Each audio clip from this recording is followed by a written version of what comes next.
Good morning. How are you doing today? Yeah? No? More? Too early, huh? Welcome to ReCap 2019. I'm so happy to be back at this stage where we started 3 years ago, our first ReCap. And I'm so happy to be here with all of you. What if I told you that today we are going to expose you to 30 speakers from all around the world? Do you believe that? These people came because of something. And what is that?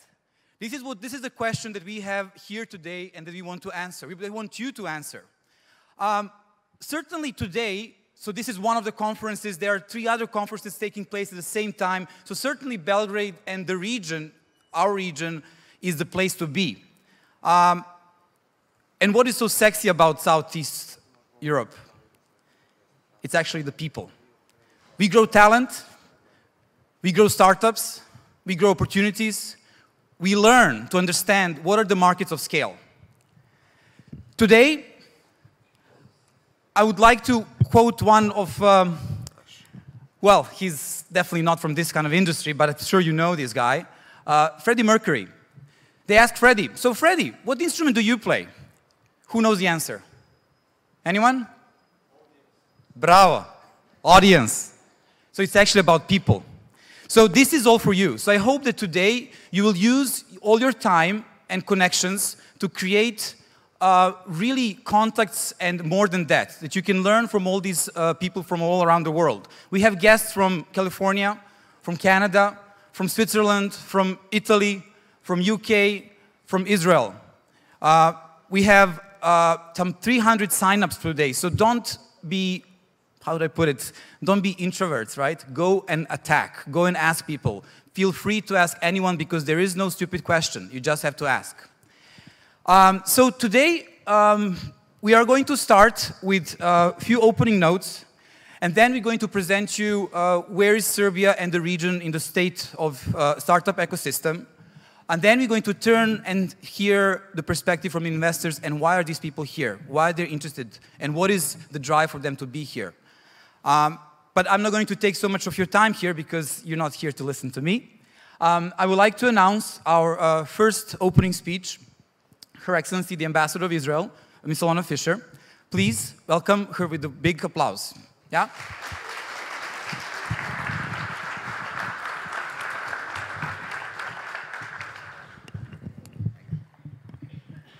Dear Mr. Lubeck, dear Ms. Pavlović, organizers, partners, startups representatives, investors, and of course, dear friends.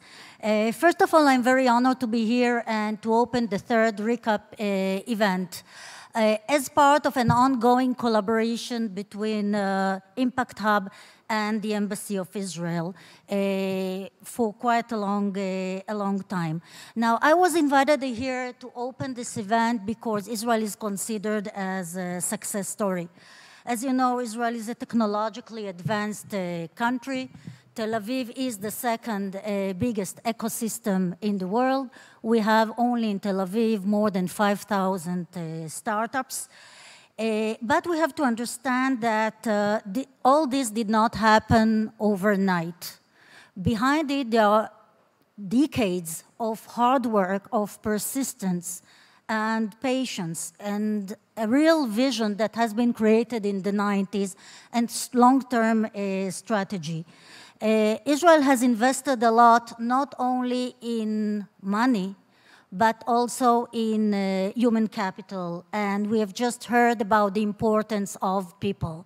Everything is about people. Since in Israel, for example, we have no natural resources, we don't have water, so we have to invent water. We don't have energy, so we have to invent energy.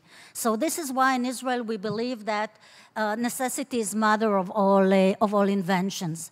But what we do have is exactly what you have here.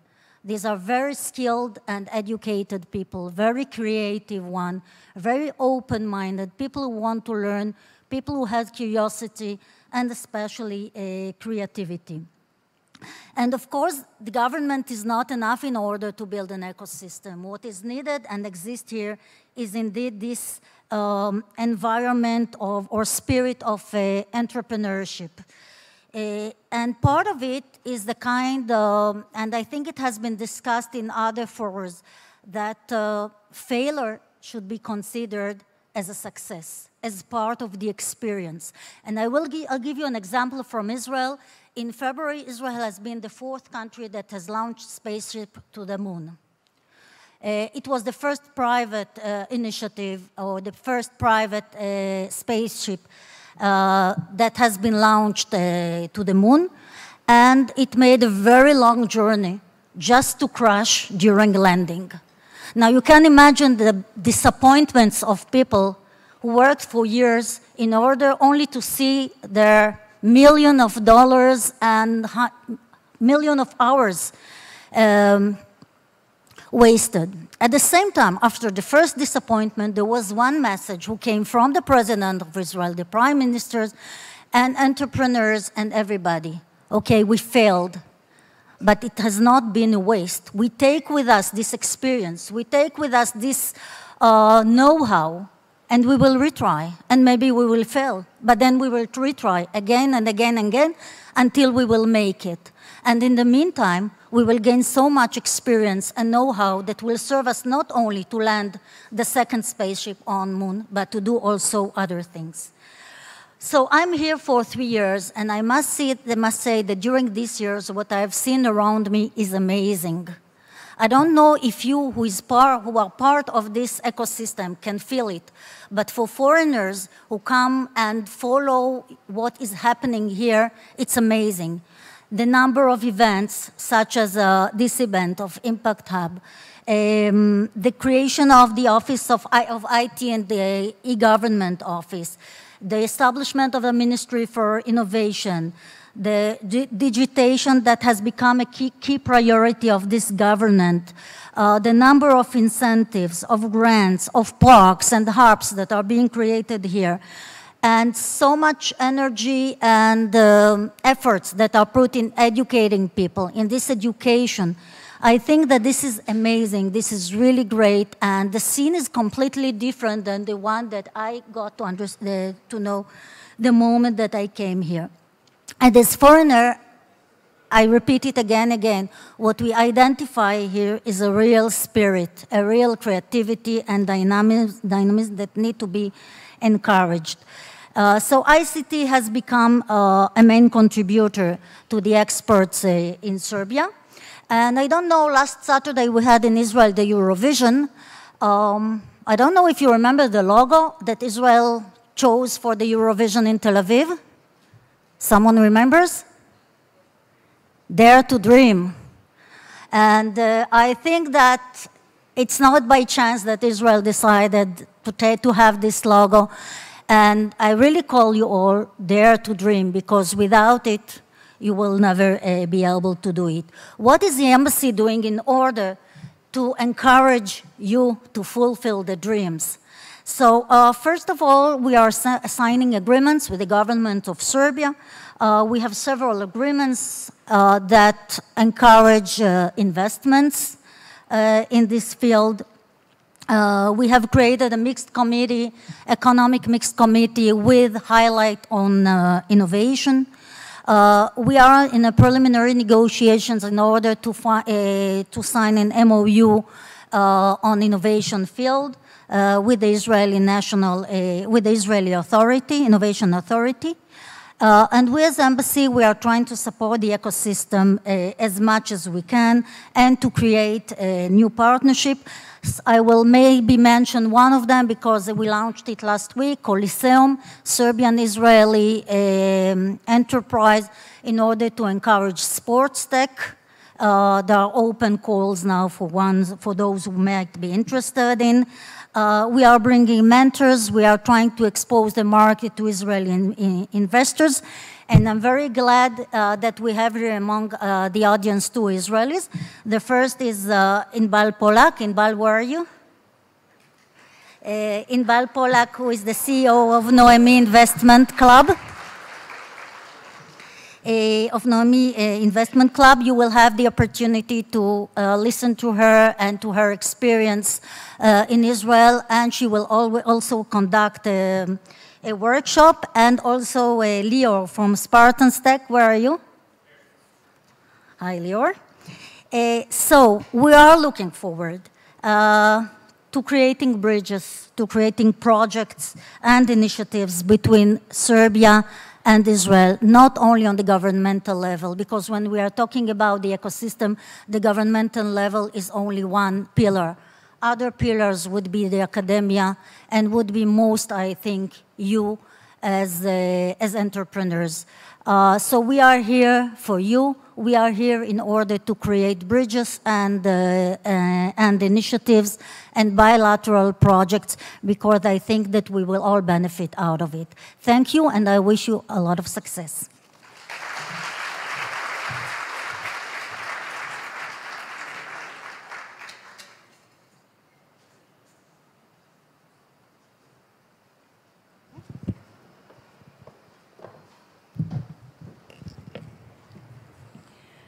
Good morning, everybody. How are you? I would personally like to welcome you. My name is Tatiana. And before I announce our next speaker, I would like to ask one question. I would like to see how many women do we have in a room? Okay, woo! And my second question would be, how many of you would say, I am women leader? Okay, some of you. Applause for you. So I would like to welcome you all. It doesn't matter if you are male or female. And it's my pleasure to announce here the launch of a 3-year initiative that Impact Hub was granted by the USAID. And the name of the initiative is We Founders Initiative, which means Women Founders Initiative. And what we are going to do in 3 years framework is to work on business competencies and the leadership and the influence of women founders from Serbia, because they have been recognized as huge potential for socioeconomic growth. But during the initiative, we are going to focus on both diversified startup teams. We are going to work on how we as women are bringing value to the teams and startups that are growing in Serbia, and how we as women, as leaders, are bringing value to the companies in Serbia. So it's my pleasure to launch this We Founders Initiative now on the ReCap 2019. And it's also my pleasure to give the floor to Ms. Laura Pavlović from USAID, OSED G Director. So Laura, welcome.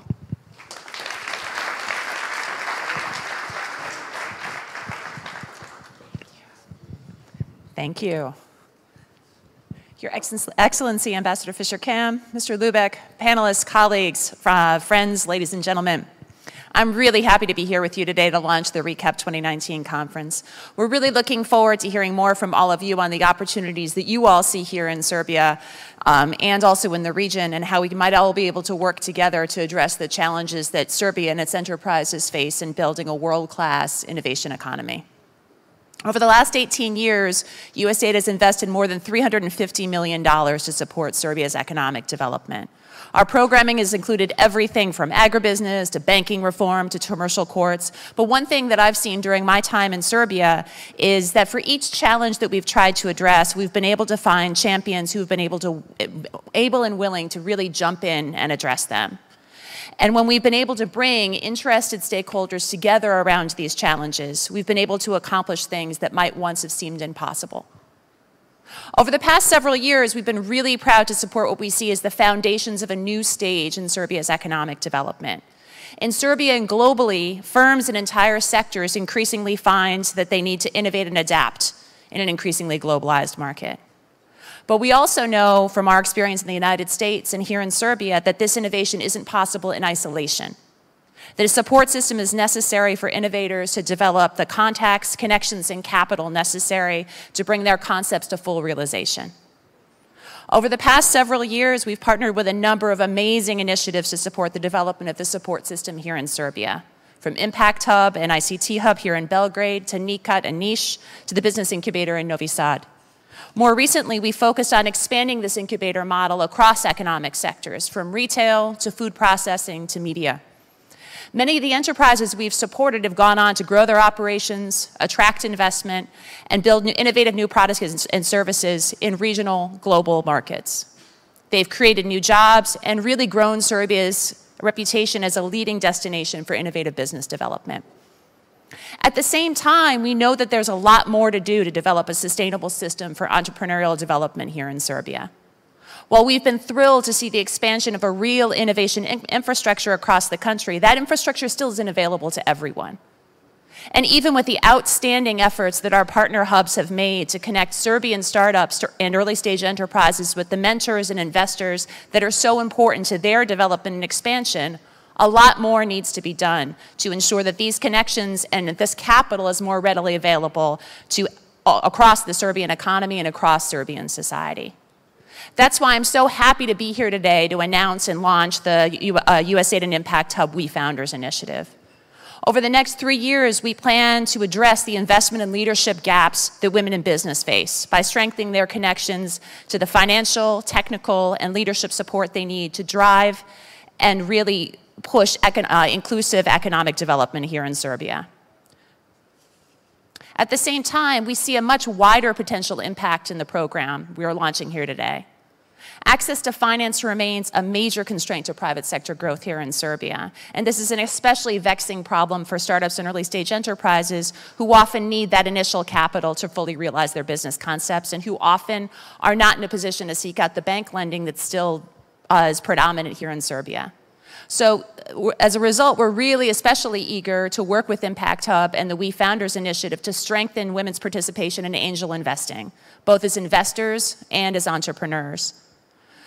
We see that the growth of angel investing here in Serbia is not only key to meeting the critical financing gaps that we're facing here, but also to strengthening the innovation ecosystem as a whole, by expanding access to not only the capital, but also the know-how, the expertise, and the networks that innovative businesses need to grow. Over the past several years, we've been thrilled to see a steady increase in the participation of women-led startups and enterprises in our programs. Yet we know from our experience in supporting women entrepreneurs everywhere that they face even greater challenges in accessing financing. So we're very excited to be launching a program that will focus on supporting women-led startups to increase their investment readiness and access to capital. Because we know that this will not only benefit the enterprises with whom we're going to work directly. We've seen the potential of these enterprises, and we're confident that by supporting them, we'll be catalyzing new inflows of venture capital and more diversified financial resources into the Serbian economy as a whole. Thank you to all of you who've made the time to join us today. We're really excited to support the opportunities that ReCap provides to learn more about emerging trends and the opportunities available here in Serbia and the region. And we look forward to continuing the dialogue and to deepening our partnerships with you over the coming years to accelerate Serbia's economic and social development. Thanks so much.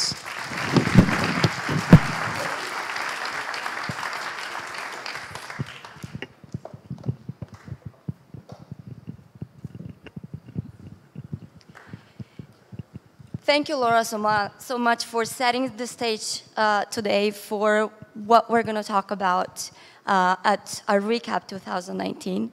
Good morning, everybody. I'm Gaia. I'm the co-founder of Impact Hub. I'm an angel investor, and I'm a woman leader. And we're going to talk about all of this today. In order for us to grow economy in Serbia, we need to think about our whole region. We need to think about our ecosystem that we are building here together with our neighbors. And for the first time, actually, Serbia, from 10 days ago, is in the Startup Genome global report. So we finally do have some baseline data to compare ourselves to other ecosystems and to see how we're progressing, what our next steps need to be to grow, what leadership, how we actually contribute to leadership in terms of startup economies, and how we're going to work better together to make this all happen. So I'm really excited to announce our Tom from SxSE, who has some really interesting information about how women managers, how leaders are actually starting so much more to invest in startups where women fully participate and contribute to the economic growth. So I would like to ask you to come up on stage together with all of our next panelists and amazing ecosystem contributors. So we have Costa from ICT Hub, we have Vukashin from Started, we have Mila from Telecom, we have Branka, who is going to moderate the next panel. So please, if you can all come up on stage and Jan from South Central Ventures.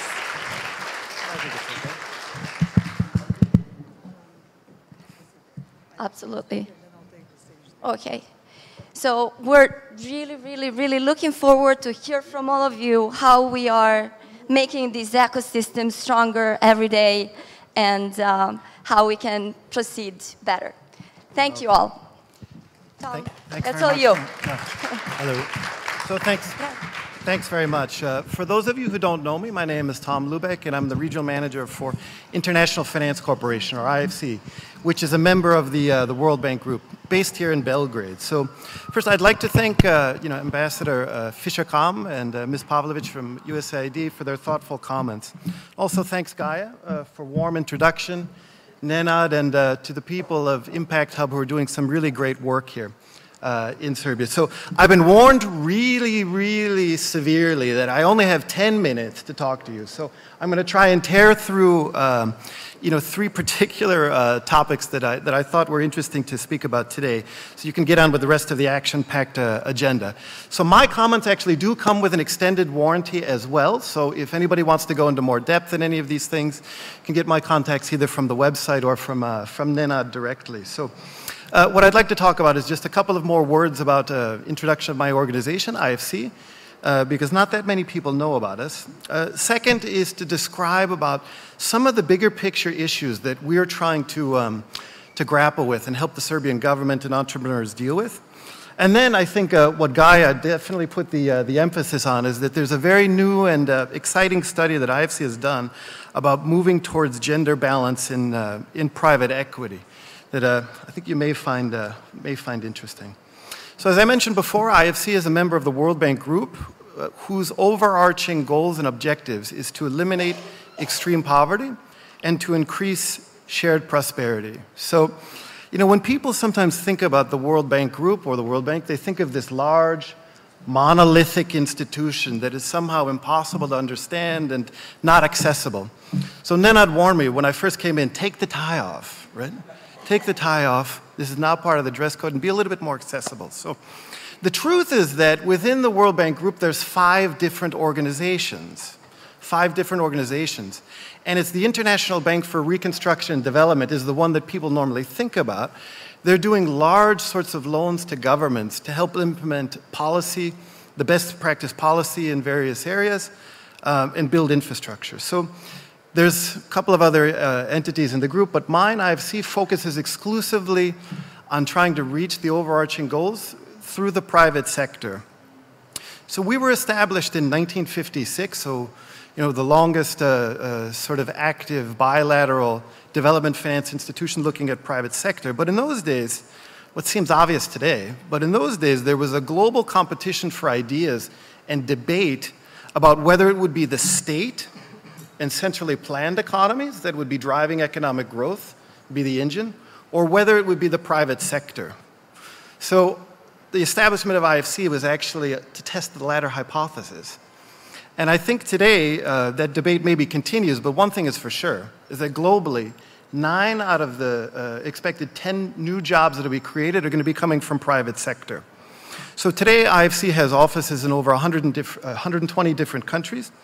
We invest about $20 billion directly into private businesses in emerging markets, and we have a wide suite of advisory and consulting products. So we're able to do anything from straight equity, directly in privately owned companies, to senior debt and basically everything in between. We're also now trying to think more systematically about how we can work with the World Bank and governments to smash those laws and regulations that are impediments for the private sector to try and create jobs and opportunities. So enough about IFC. Coming to Serbia, there's two areas among many, but two areas I'll mention today that we're focused on trying to help the government and private sector work out.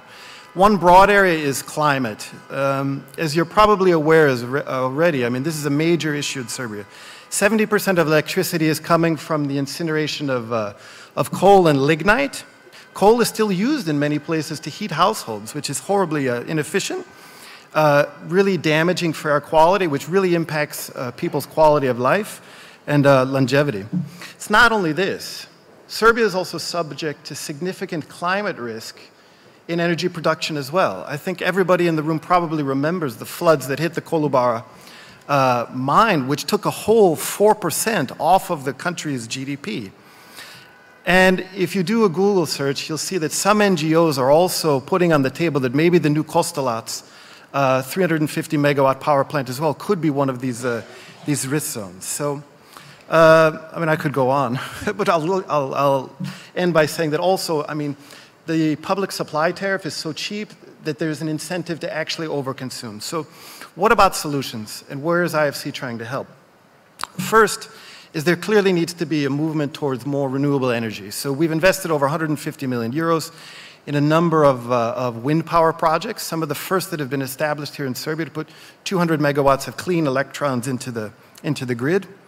And also, we helped the city of Belgrade as the lead advisor to do a PPP and a concession to do a waste-to-energy project.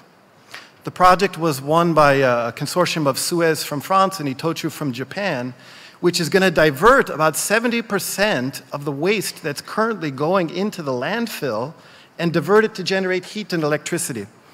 In addition, I mean, there's some, I don't know if anybody's ever been there recently, but there's some significant environmental problems with the actual site itself that they will be trying to address. So if anybody in the room is working on clean tech or thinking about some of these issues as well, I definitely would like to have the opportunity to talk to you. Very briefly as well, so climate was one issue. The other one is competitiveness, employment, and the business environment. So Serbia, as many of you know, is a latecomer to transition. The state and state-owned enterprises still dominate huge parts of the economy. Can anybody venture a guess about how many commercial state-owned enterprises there are still in Serbia? No? Yeah, a lot. Good answer. It's actually 800. So, look, these SOEs are not very competitive and they're not very productive, to be perfectly blunt about it. Also, the wages in the public sector are higher than what they are in the private sector. So there's an incentive for people to try and go and join the ranks of such companies. So I think you know as well, some of the entrepreneurs in the room, about the bureaucratic issues and the pechat sort of culture. Bottom line on this one is that the public sector is no longer going to be able to offer Serbian people long-term employment opportunities. SOEs are going to have to be restructured, become smaller, or disappear altogether. So what are the solutions and what's the good news? We have to make life easier for small companies because it's these ones that are going to be the drivers. So from IFC side, 2 points I'll mention. First is that we're working with the government on the e-government strategy, and we have a specific project that's targeted to try and improve the business permitting and licensing through an e-portal to take the 100 most difficult administrative procedures and put them online. So we hope that 30 of these will be available on the government website by the end of this year, and another 70 by November of 2020. Look, so other part of the solution is foreign direct investment. Serbia has actually been pretty successful in getting investors from Europe mainly, but other places as well, to come and invest in brick and mortar sort of factories. FDI to GDP went up from 3.5% to 7.4%. We're part of that as well, investing 30 million euros in a company called Johnson Electric, which created 3,000 jobs in your niche. And you'll be seeing more of that from us. Jobs is the key. However, the best employment opportunities are going to be created by entrepreneurs who are able to form, innovate, provide high value-added products, and launch new companies that immediately tap into the global marketplace. Such companies are much more resilient to shock and are able to adapt. So I think I'm talking about some of you when I say these comments. So look, I don't want to spend too much time now on the next topic because the next esteemed panel is going to give proper justice. But there's a lot of research done about how small, innovative companies are able to grow faster, increase sales, work with R&D in order to be able to commercialize technology that's done by R&D and basic science. So I'll let the next panel tackle that one and talk about the ecosystem constraints. So how am I doing on time? Am I on more or less? Okay, good. So then the main sort of part that Guy referred to in the beginning is, there's in addition to the entrepreneurs in the room who are creating those jobs, there's actually some financiers as well, making private equity and venture capital investments. So I just wanted to give a couple of the conclusions about a new and interesting study that we've done called Moving Towards Gender Balance in Private Equity and Venture Capital, which may help you actually increase some of your returns.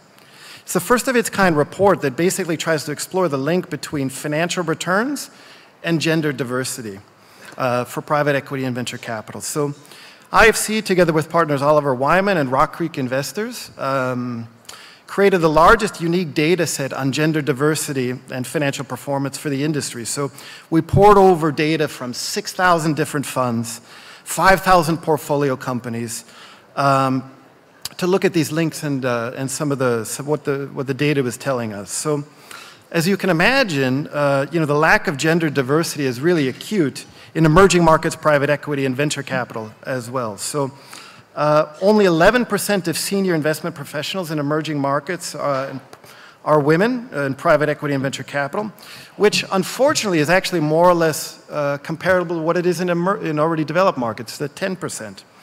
In addition, less than 15% of senior VE, PE, and VC leadership are gender balanced, meaning that there's at least 30% of the team comprising members of the opposite gender. So finally, for portfolio companies, emerging market female entrepreneurs only receive about 7% of investment capital. Quite stark. So here's the good news. The good news is that at the fund level, gender balance is positively correlated with higher performance. Private equity and venture capital funds managed by more gender-balanced general practitioners had up to 20% higher median returns than those that were either all male or dominantly male or all female. The second is that if you go down a little bit deeper, the next level with the portfolio companies, those companies that have more gender-balanced leadership teams have outperformed the median valuation increases by as much as 25% than non-diverse teams.